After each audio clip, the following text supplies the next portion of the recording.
আমাদের বড় শেফ রান্না করেছিল তার স্পেশাল একটা ডিশ। গুড মর্নিং সবাইকে। আজকে দিনটা ছিল সানডে। সকালবেলা ঘুম থেকে উঠেই আমি আর ভাই গিয়েছিলাম বাজারে। ইচ্ছা ছিল একটু মাটন নিয়ে আসার এবং প্ল্যান ছিল আজকে বাসন্তী পোলাও আর একটু খাসির মাংস খাওয়ার। তার জন্যই আমি আর ভাই গিয়েছিলাম বাজারে। বাট বলে না, সবসময় ইচ্ছা থাকলেই হয় না, কপালেও থাকা দরকার। 1 ঘন্টা ধরে ওয়েট করে থাকার পর মাংস পাইনি, তাই বাজার থেকে মুরগির মাংস আর একটু দেশি কুল নিয়ে বাড়ি চলে এসেছিলাম। তো আজকে আমিই দুপুরে রান্না করেছিলাম, যেহেতু ছুটির দিন আমি বাড়িতেই ছিলাম। রান্না করেছিলাম বাসন্তী পোলাও আর চিকেন কষা।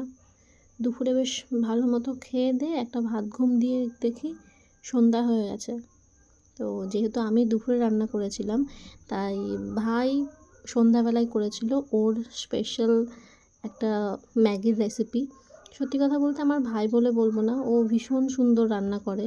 যাই রান্না করে না কেন সেটাই খুব সুন্দর রান্না হয়। আর স্পেশালি ওর এই ম্যাগির রেসিপিটা তো আমার ভীষণ ফেভারিট। আমি মাঝে মাঝেই ওকে অফিস থেকে ফোন করে বলি, ভাই আজকে কিন্তু ম্যাগি করবি। তো ও বেশ ভালোই রান্না করে।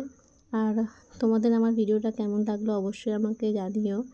আর তোমাদের সকলকে অনেক অনেক অনেক ধন্যবাদ আমার ভিডিও দেখার জন্য এবং লাইক করার জন্য। ভালো লাগলে একটু চ্যানেলটাকে সাবস্ক্রাইব করে দিও। থ্যাংক ইউ তোমাদেরকে।